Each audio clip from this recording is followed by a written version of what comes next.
The Leslie Marshall Show, the only true democracy in talk radio, of, for, and by you, the people. Live nationwide and streaming live at lesliemarshallshow.com. Call in with your thoughts at 888-6-LESLIE.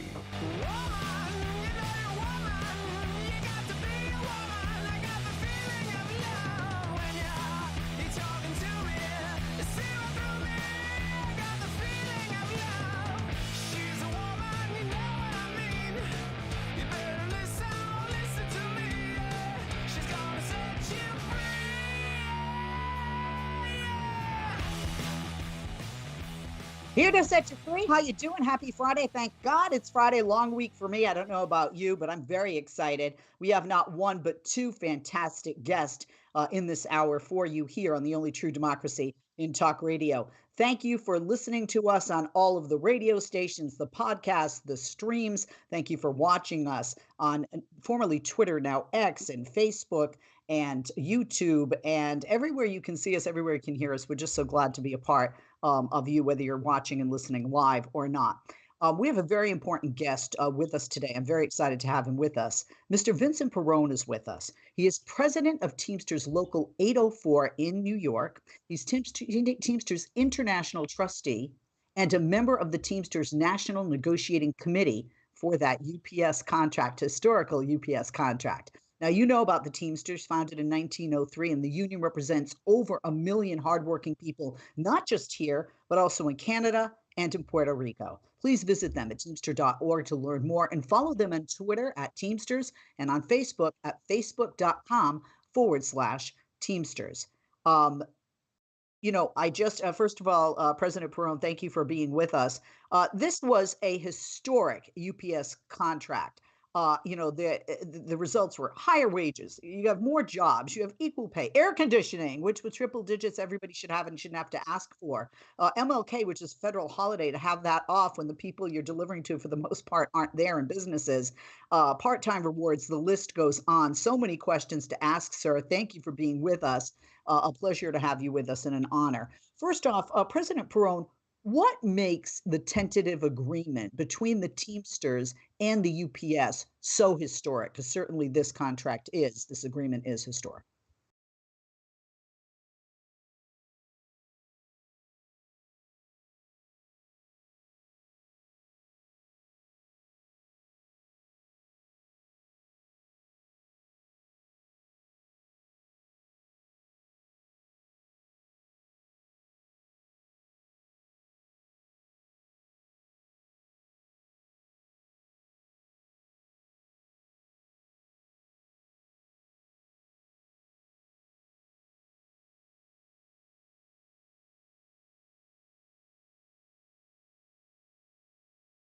Years as a Teamster, and in the almost 5 years that I've served in office, I could say that this is the biggest contract for sure that our members have ever seen. Economically, as far as work rules go, there was not one concession in this contract, and I give a lot of credit to General President Sean O'Brien, the entire negotiating committee for doing that and sticking to their guns. Well, I'm a Boston girl, so I know with the Boston guy at the helm, like that's going to happen. I think I was taught seriously in school in negotiating 101 that, the best negotiation is when both parties walk away having left something on the table. And I'm thinking, what? When I go to a negotiation, I don't want the whole pie. And you guys did get that. Can you speak specifically to some of the gains that are there for the Teamsters members in this deal?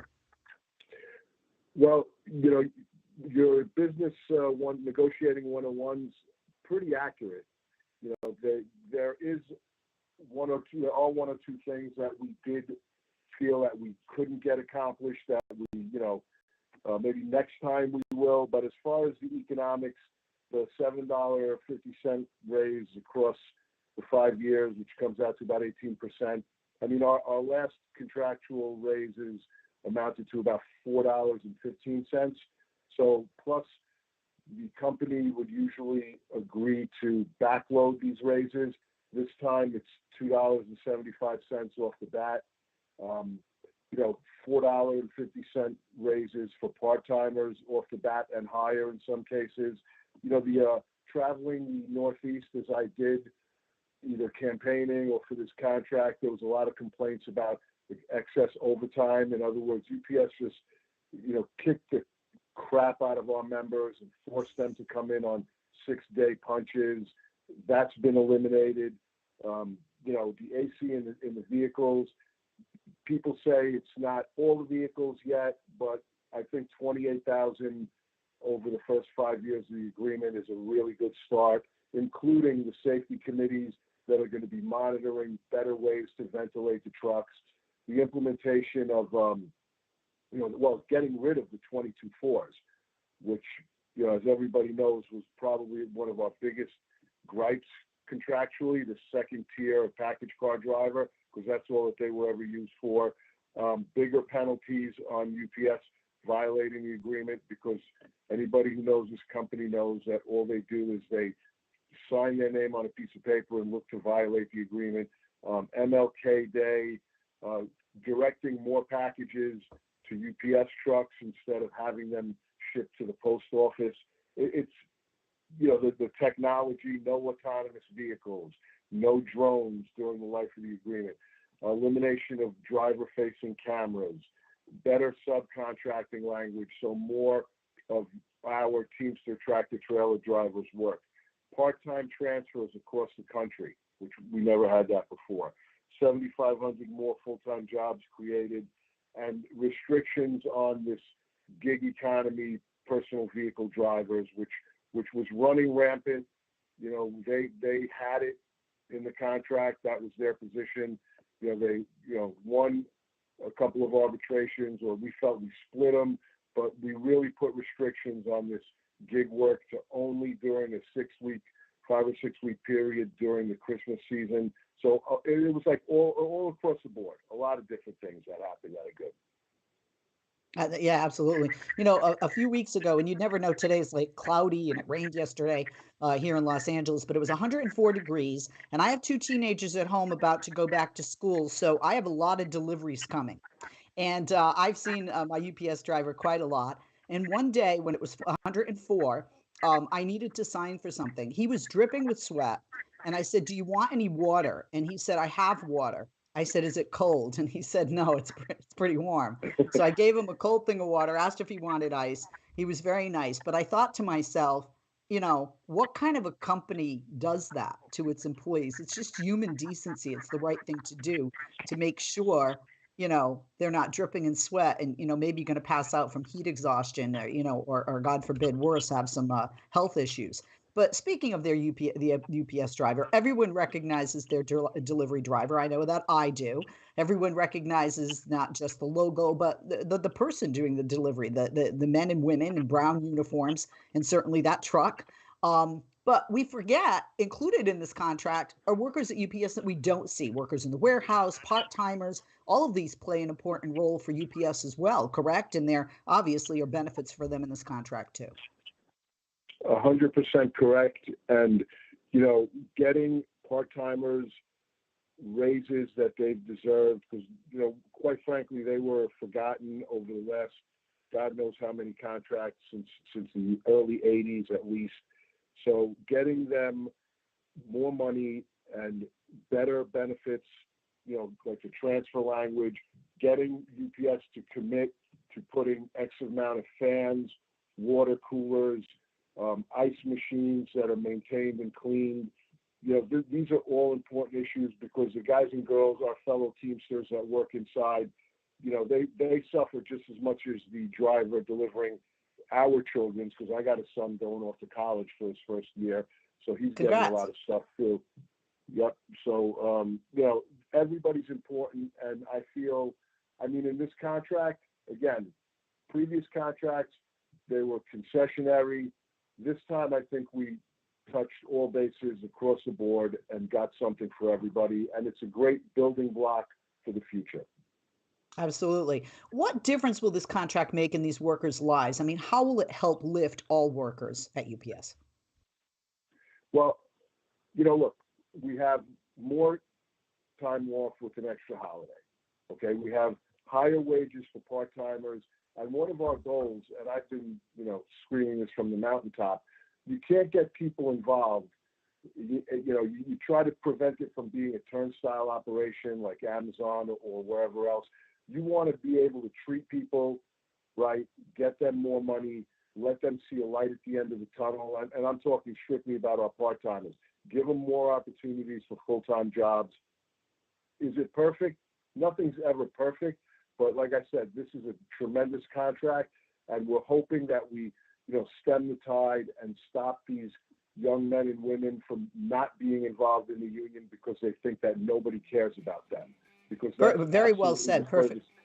Yeah, very well said. Perfectly put. We're going to take a quick break. We'll be back with President Perrone, Vincent Perrone, President of Teamsters Local 804 in New York, Teamsters International Trustee, and a member of the Teamsters National Negotiating Committee for that historic UPS contract. Follow Teamsters at facebook.com/Teamsters or on Twitter @Teamsters, and go to their website, teamster.org. Back with President Perrone and you right after this. If you came across someone struggling with hunger, how would you recognize them?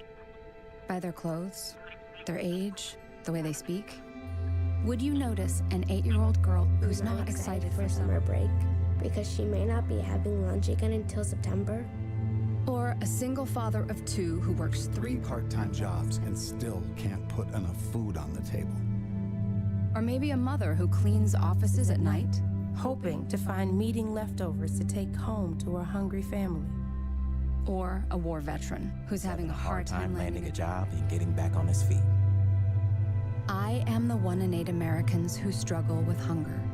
People you pass by every day but never knew were hungry. I am hunger in America. Hunger can be hard to recognize. Learn why at IamHungerInAmerica.org. Brought to you by Feeding America, 200 Food Banks Strong, and the Ad Council. Mama, what does the chicken say? Chicken. Oh, okay. When the wolf? Oh, a wolf. Ooh! What about the tiny dog? Cat? Owl? Ooh, ooh, ooh. Dolphin? What does the turkey say? Whale? Yeah, whale sound. Do the giraffe. Giraffe, really? Okay. Giraffe. Giraffe. You're not going to get it all right. Just make sure you nail the big stuff.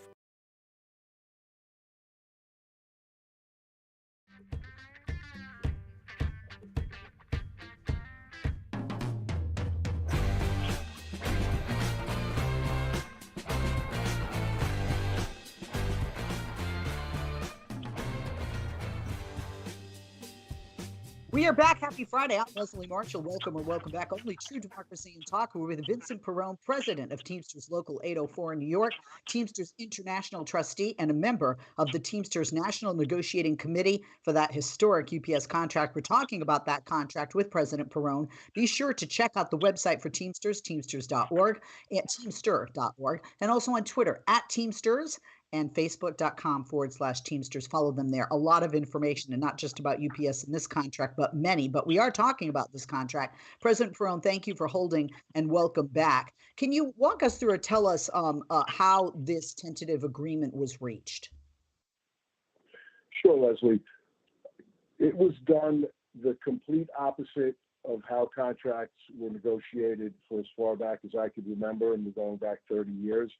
So that would be the previous 5 contracts. President O'Brien decided early on that he wanted our supplements negotiated first. So there's a bunch of supplements all over the country, riders, et cetera, that usually were done afterwards. So he put pressure on us as local leaders and on UPS, quite frankly, because he insisted that not only were the supplements done first, but we weren't going to sit around and lollygag for a year and just bounce useless ideas back and forth with the company, because that's how it was traditionally done. We had a very firm time frame that we weren't going to start negotiating a year out, that we were going to start in February, and that's what we did on the local levels across the country. And when we hammered out most of the local agreements, I believe there was 2 that were outstanding. We sat down with the company, and we still at that point didn't start negotiating with the company because the outstanding local agreements were stalled. So that went on for a little while, for just about a week, and there was finally movement, and you could see at the negotiating table the stress on the company's faces, because don't forget, this is a company that made a $13 billion profit, $101 billion net. So they didn't want to see all that get flushed away. So there was absolutely a lot of pressure on this company to get this deal done.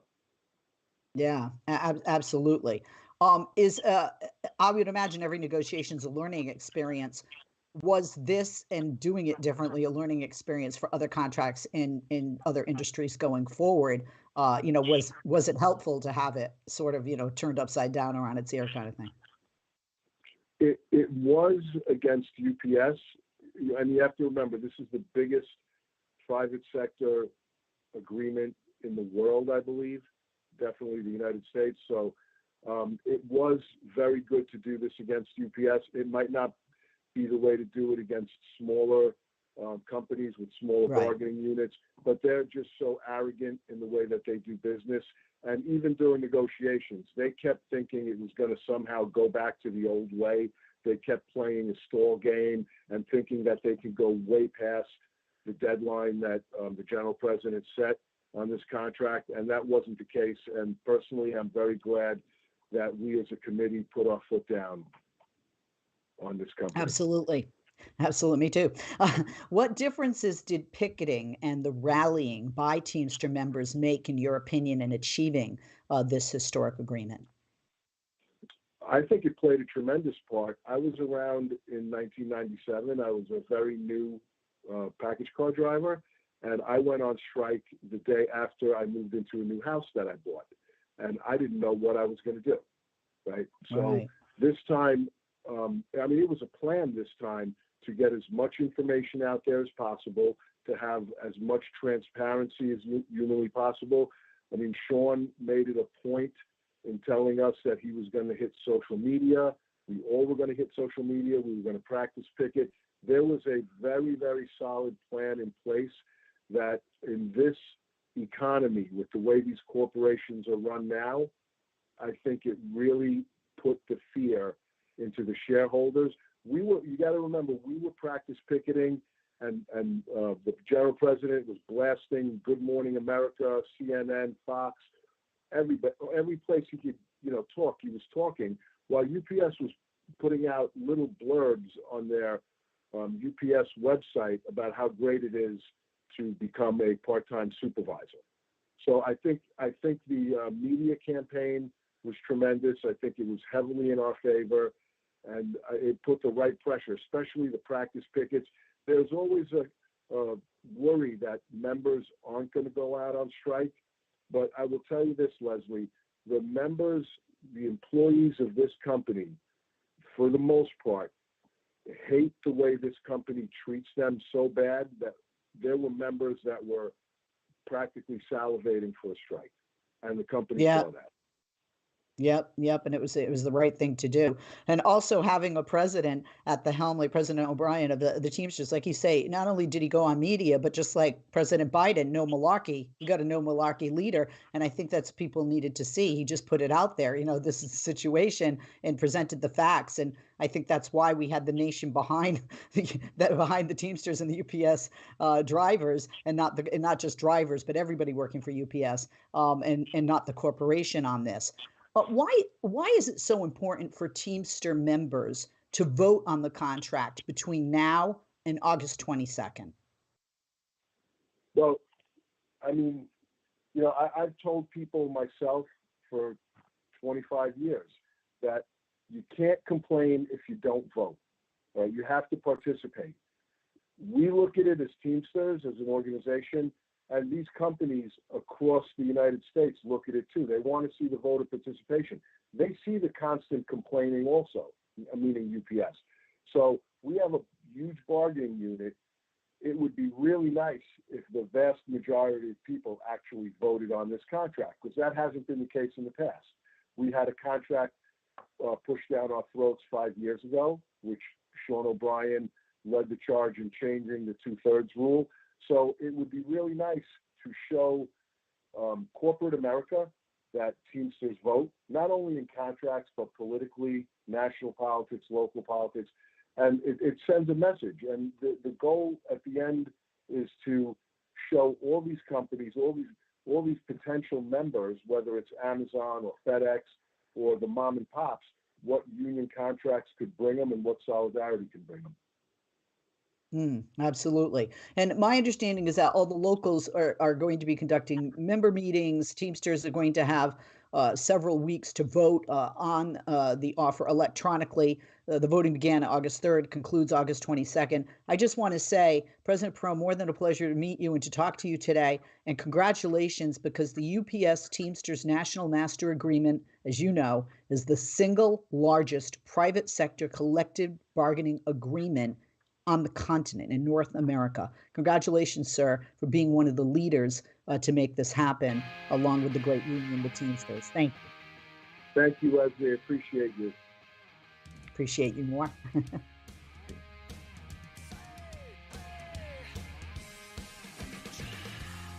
If you miss Leslie on TV this week, catch up at lesliemarshallshow.com.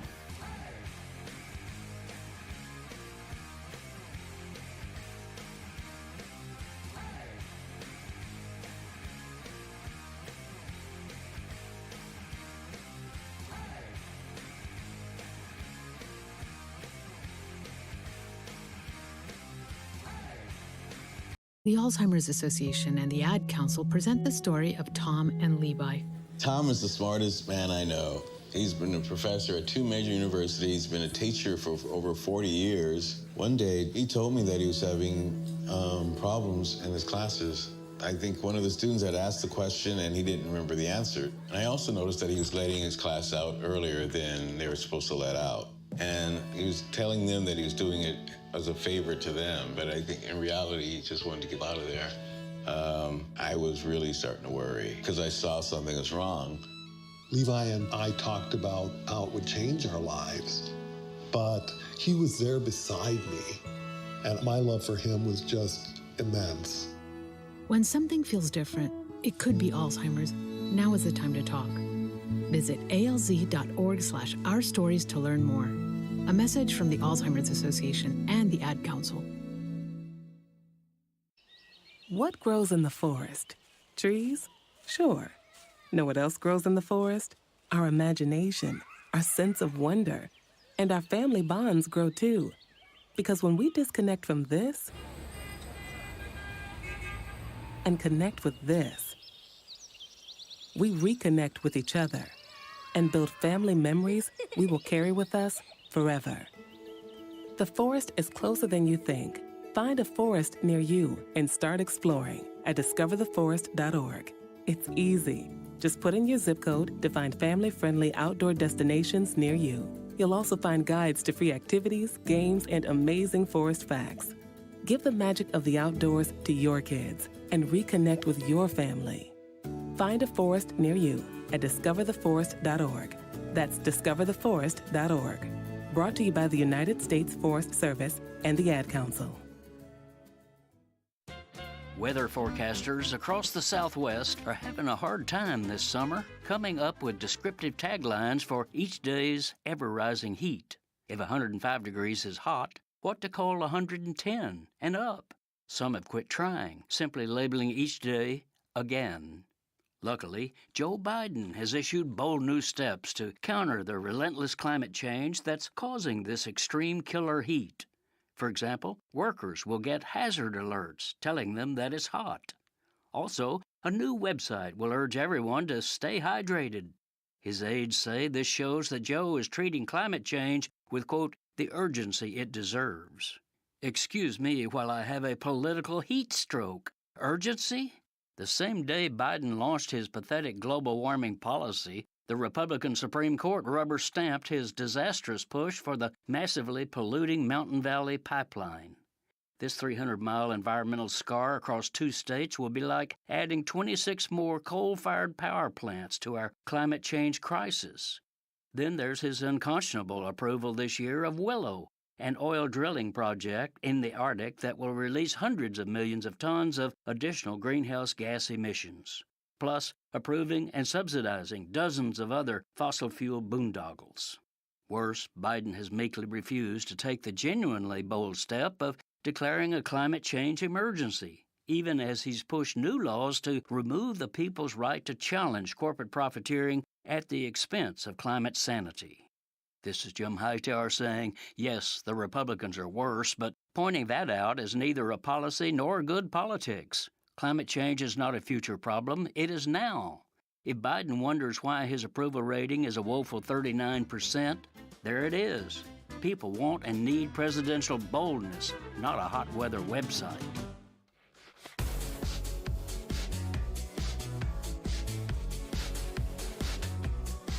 Sounds good. Thank you.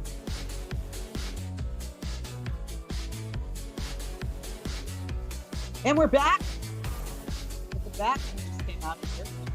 Nice weather where you are, not triple digits that we've had throughout the country. I'm Leslie Marshall. Welcome or welcome back. Only true democracy and talk. Thank you for listening to us and watching us everywhere that you can find online programming. Very happy to have with us the second guest in this hour, Mr. Greg Unterseer. He is manager of pilot representation for the Teamsters Airline Division, and they represent over 9,000 airline pilots at 11 airlines. That includes Atlas Air, Allegiant Air, Republic Air, Horizon Air. Greg himself is a former Boeing 747 captain. He has over 28 years of commercial flying experience, over 30 years of experience as a Teamster representative and organizer, and holding both an elected and in his current appointed position. He has negotiated the groundbreaking first agreement at Allegiant Air and oversaw negotiations at Omni Air International, and that saw pay increases of up to 96%. I need him to do my contract. And this last year, negotiating pay increases at Horizon Air that doubled first officer pay. He lives in Seattle, lovely Pacific Northwest, with his wife and son. By the way, a reminder on the Teamsters. Founded in 1903, the International Brotherhood of Teamsters represents over 1 million hardworking men and women in the United States, Canada, and Puerto Rico. Visit them at teamster.org. They'll give you a lot of information. Follow them on Twitter at Teamster, or on X at Teamsters, and like them on Facebook at facebook.com/Teamsters. What would you like to be called? Would you like to be called Mr. Unterseer, Manager Unterseer, or Greg? Greg would be great. Thank you. It's good, because I got to honored be honest, count. I can mess up the name Smith, so yours is a little difficult for me. Greg, you look like a senator with the background and your suit and. No, that's the Teamsters Airline Division working for the General President. He likes us to be presented when we're representing the Teamsters. So I get it. I'm a Boston girl and he's a Boston guy, and that's how we were brought up. I mean, we used to have to dress up to go to public school, you know. Thank you so much for taking the time to be with us. I know that you're very busy, and congratulations, on just all the things that you have done, especially for, pilots and, airline employees, and in a sense for consumers, and those of us that fly. I have to fly a lot for my job. In June, a couple of months ago, the Teamsters filed a lawsuit against Republic Airways and Cape Air, and that lawsuit was for unlawfully requiring pilots to sign employment contracts with non-compete clauses that impose penalties ranging from $100,000 to $250,000. Now, I'm not an attorney. I did law school for 5 minutes. I mean, a little longer, but just looking at that at face value, can a corporation, I mean, in my business and media, it's a little bit different. There are non-competes, but, they're for a period of time. You can't prevent legally someone from earning a living, especially if their field is so specialized, like a pilot, as you know. So speak to that at first. Was this something new that you said? Are you kidding me? Yeah. This was completely out of left field. We were very surprised. As a matter of fact, last summer we saw some other groundbreaking contracts with regional pilots doubling their pay. It's kind of an acknowledgement that that kind of labor arbitrage that has happened over the past decades is really died out, and it was time to really pay pilots what they were worth. And So really on the back of that, really what was a doubling last summer, kind of across the regional industry, it was very surprising for us to see them to continue to have the problems they're having, and use this as really a trap to, contain an employee and have them stay when otherwise they could move on to another job or some other thing would come up in their life that they would want to have some mobility. Well, also, if you're settled, right? If you're based in Seattle, where you Mhm. are, Los Angeles, where I am, if you have a non-compete, that means you have to uproot and leave the city. I know this firsthand. I've had to do that. But again, I'm not driving a vehicle, flying a vehicle, and responsible for literally hundreds of lives. This isn't an Uber driver, a taxi that you hail. I think people forget, how God, just how difficult it can be, to be a pilot. And I just seriously, I have so much respect for what you guys do and for what all these men and women do that fly planes. Because I think people just forget that. I mean, how many factors there are, and how difficult this position can be, and the background of some of these people. I mean, some of these people come from flying jets off of Navy fleets overseas. Absolutely. Yeah. And it's been, we've seen in other industries. I mean, I don't know if you're aware, we've actually seen it at Jimmy John's, right? It's just an attempt to block workers from having the free market available to them. And it's really no different for the pilots. And if you back out and take a high level view of what they're trying to do, it is, to trap us and to really take away our bargaining power in the future also. So if you end up with all of your pilots under other agreements that precludes their movement, their free movement and free association, hey, we lose all of our power as a No, union. no, absolutely. And Um, and the and lawsuit asserts the employment contracts are an attempt by the airlines to change the pilots' working conditions unilaterally. And that violates federal labor law, right? Specifically under the Railway Labor Act. The suit was filed in U.S. District Court for the Southern District of Indiana. But can you speak to that violation? Can you speak to that law? Yeah, so under the Railway Labor Act, they're called system-wide contracts. So, while we have locals and individual pilot groups, the airline division is the sole representative for our members under the Railway Labor Act. And it's unlawful for them to add or change any terms on that agreement without consensus of not only us, but under the Teamsters, the full ratification of all of our members. And that did not happen. According to Josh LeBlanc, who's president of Teamsters Local 357 and a Republic Airways pilot himself, he said, quote, "The contracts that these pilots at these two companies are forced to sign as a condition of employment are unlawful, and we fully expect to win in court." He went on to say these punishing non-compete agreements are not a solution for the labor supply problem that these employers created of their own accord. And if you could speak to that as well, I mean, isn't this just an example of corporations punishing employees because their bottom line is not the same after a pandemic because their staffing has changed, which is of no it's not the fault of any of these pilots. They have no control over some pilots going, you know what, I didn't work as much and I think I want to change careers or I want to retire early. I've had enough. And we've seen this throughout industries, of course, across the board. So would you view this as punitive for the failings and shortcomings in the airline industry and specifically of these corporations and these specific airline companies? Yeah, certainly. And what has happened since there were so many retirements at the major carriers, the Americans, the Deltas, that it created a huge demand to bring in more pilots from their ranks. Now, the feed from that has kind of historically been the entry level or the mid-tier carriers, and we represent a lot of them. Republic Airways is a, quote unquote regional feed. That's kind of a misnomer. It's not really a correct application of what they do. If you fly in and out of Washington, D.C., there's a good chance you're going to fly in on a Republic flight. But it's coded as an American flight, a Delta flight. You don't really know that you're on Republic. It's just a smaller aircraft doing the exact same flying that's got better economics for the carriers. The non-compete clauses, this blew my mind because, like I said, I've been when I worked in Chicago years ago, there was a non-compete. I was newly married. My husband was doing fellowship in Cincinnati. And they seriously wanted to prevent me from working in Chicago for 5 years. Okay, I was like, huh? That quickly got, moved down to 90 days. So when I saw this non-complete clause that the companies were forcing pilots and requiring them to work at Republic Airways for a minimum of 2 years. In addition to that, there were financial penalties and that the pilots were barred from flying professionally for up to a year. To me, I was like, okay, I think that even tops the 5 years because they weren't trying to force me to stay at the company or work in a different capacity. Yeah, I mean, it's 2 years as a captain. So if you look at it in whole, it's more like 5 years because you've got to become a first officer. You need to fulfill your qualifications to upgrade to a captain position.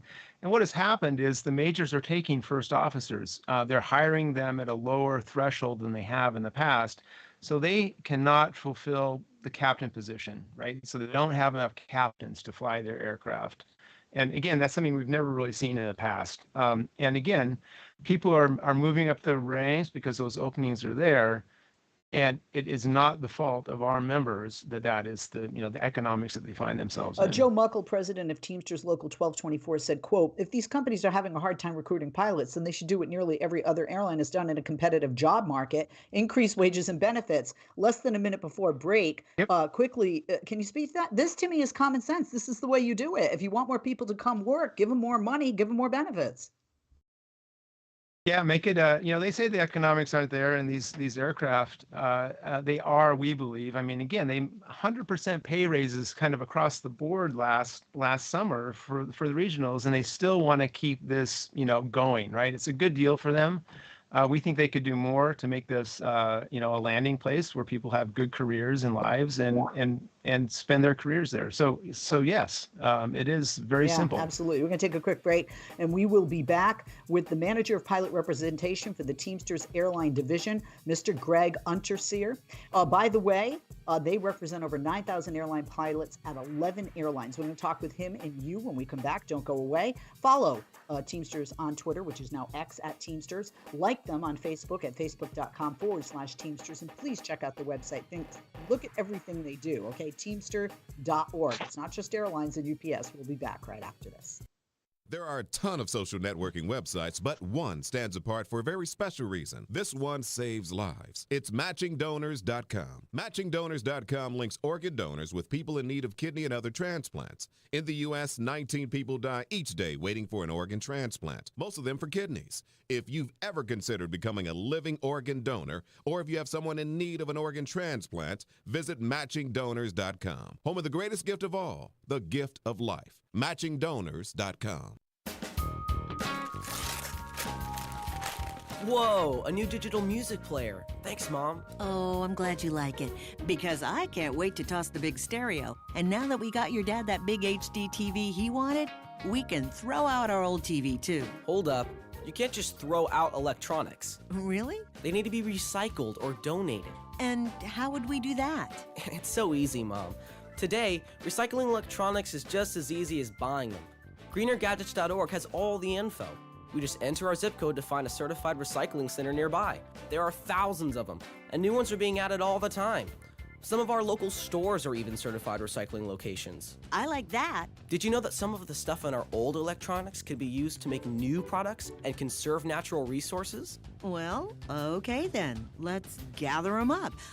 What was that website again? GreenerGadgets.org. We just enter our zip code and go. Most gasoline now contains 10% ethanol, and that's okay. Gas with higher than 10% ethanol is not okay. For your mower, chainsaw, or generator, I'm Chris Kaiser, president of the Outdoor Power Equipment Institute. What you put in your car may no longer be safe for other engines. Look before you pump. 15, 30, or 85% ethanol is harmful and illegal to use in outdoor power equipment. 911, what's your emergency? America's healthcare system is broken and people are dying. Welcome to Code WAC, where we shine a light on America's callous healthcare system, how it hurts us, and what we can do about it. I'm your host, Brenda Gazar. This time on Code WAC, how does the way health insurance works discourage patients from seeking care in the first place?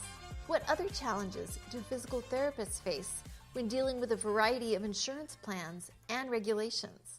To find out, we spoke to Ariel Wynn, a physical therapist and board-certified pelvic health clinical specialist in Chicago. Ariel recently opened her clinic, Ground Floor Physical Therapy, which specializes exclusively in pelvic floor physical therapy for all genders. I think that's another really big difference in if we did have a Medicare for All system. Physical therapists especially would be incentivized to do one-on-one treatments, which would increase, I think, patient satisfaction a lot. Because if you're going to a large physical therapy clinic, you're not getting much one-on-one time with the physical therapist. You're doing a lot of your exercises on your own with very loose supervision. You're going to say, I could just do these at home. I don't see value in this, even though it's, again, conservative, non-pharmaceutical, function-focused. So even though it hits all of these really important value-based care boxes, if physical therapists are juggling so many people, those people don't feel that value. That's one of the reasons I started my clinic, was so that I could practice one-on-one for a full hour, even with my private health insurance patients.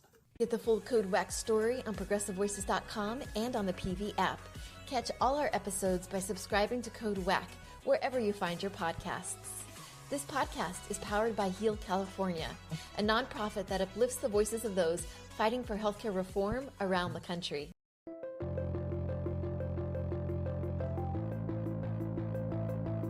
Thank you.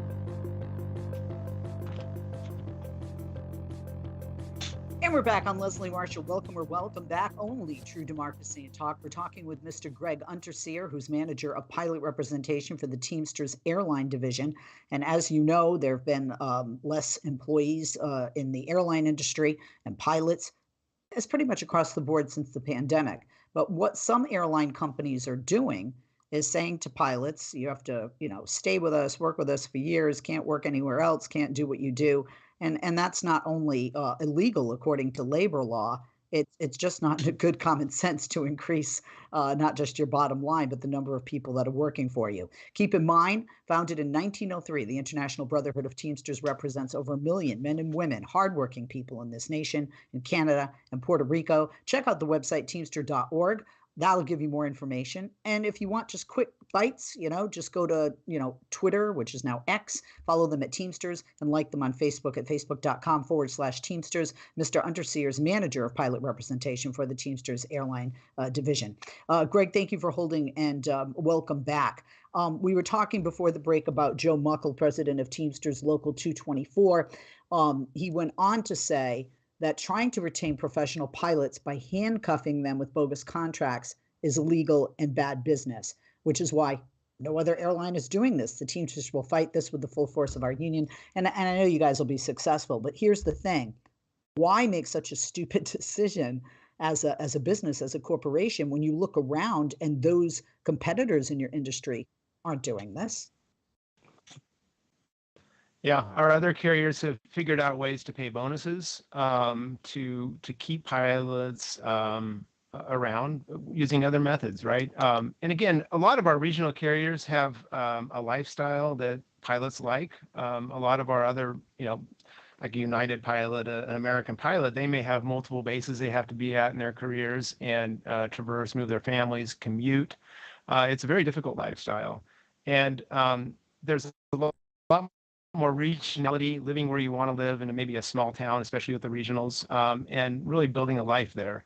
And we sincerely think there are things these companies can do, especially Republic, to retain, especially captains long term. Yeah, it's interesting you say that, Mr. In my mind, because I was going to speak to that. Republic is a regional airline. So when you look at the pilots of this specific airline, just as an example, I would imagine that they want to see, they're invested in this company. They want to see Republic succeed. This isn't a just gimme situation.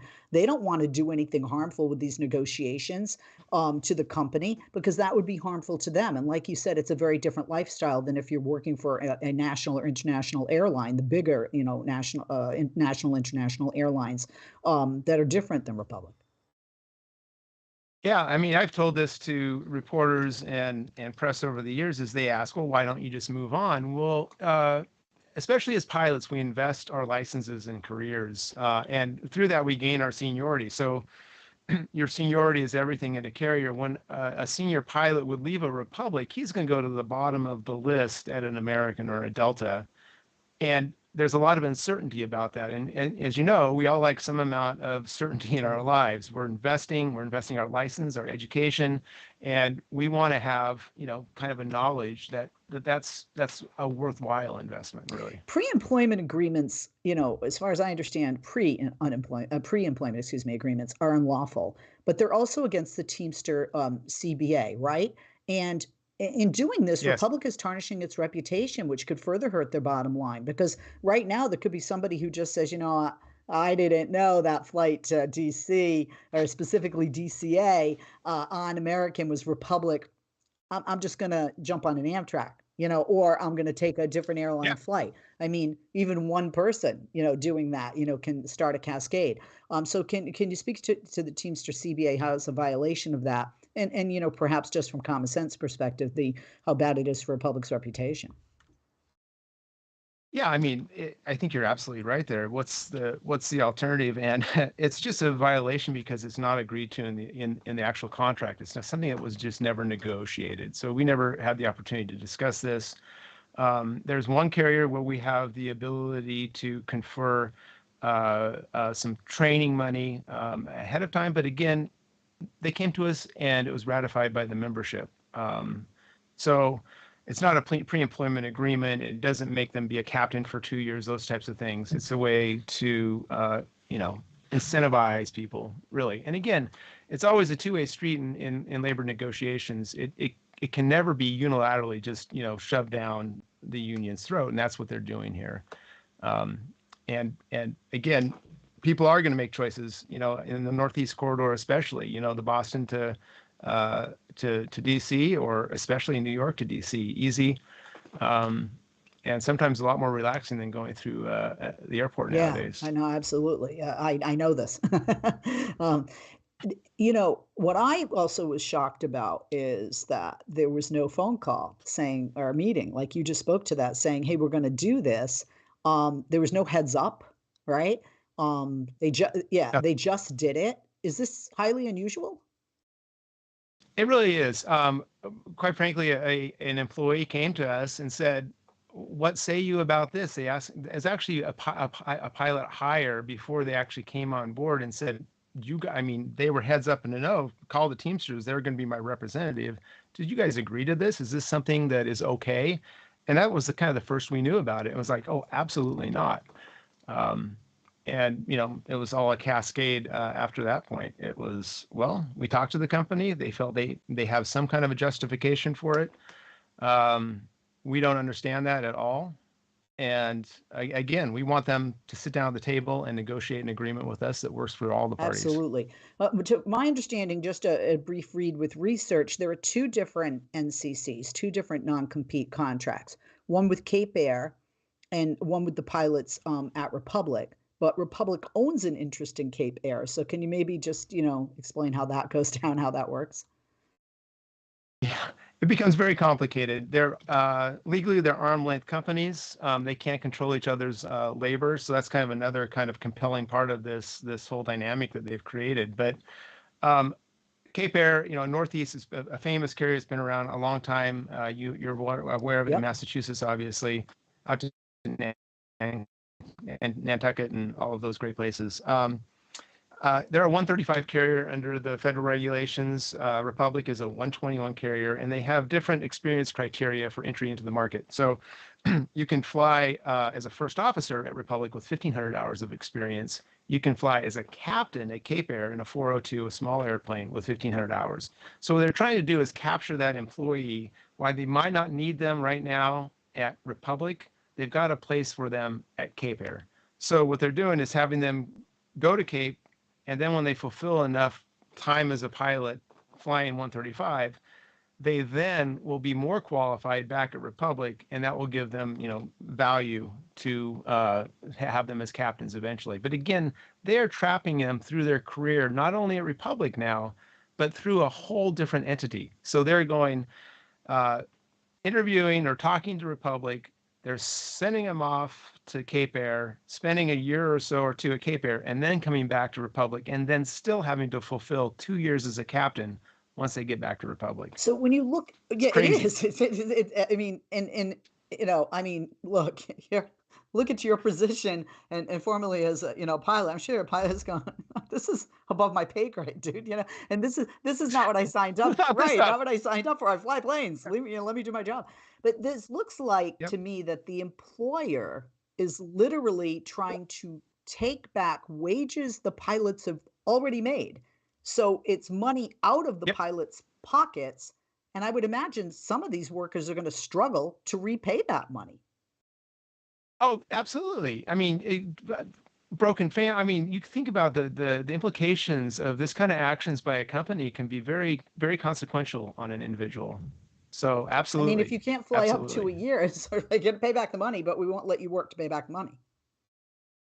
Well, it's liquidated damages, so it's not even money that they've gotten, no wages that they've gotten. It's actually the company saying, this is damages that you've caused our company by not working for us, right? This is unrealized profit revenue that we would have had if you would have been an employee at our carrier, which again is crazy. We have not seen those types of parts in certainly any pilot or RLA labor Yeah, I mean, agreement. there's over 2,000 on the seniority list at Republic. And, again, it seems that no one in the industry has required liquidated damages, plus requiring bonuses to be returned, additionally requiring the signing of a non-compete clause. Did these companies have I don't want to say death wish, it sounds so, but I mean, business-wise, it could, it could really lead to that. Your last word, we have less than 60 seconds. Well, you're absolutely right on that, and we're already seeing it, and that may be the ultimate leverage in the end. It's not the lawsuit; it is a free market and people, pilots saying, "I'm not going to work there. There's better opportunities out there for my career and for my family, and I'm going to exercise that and not go fly at Republic You know what, Air." Mr. Interesting, I really like you being here today. I really learned a lot, and I know our listeners and viewers did as well. I know you'll be successful, hopefully sooner rather than later with all of this, and you'll prevail as the Teamsters usually do. Greg Underseer, Manager of Pilot Representation for the Teamsters Airline Division, has been our guest. Please check out the Teamsters online. Go to their website, teamster.org. Find out a lot of information about UPS, the airline pilots, and, so much more that Teamsters do. Follow them on Twitter, formerly Twitter, now X, at Teamsters, and like them on Facebook, facebook.com/Teamsters. I'm Leslie Marshall. Thank you for being with us. Have a wonderful day. A shout out to our executive producer, Mark Grimaldi, who does all the technical stuff.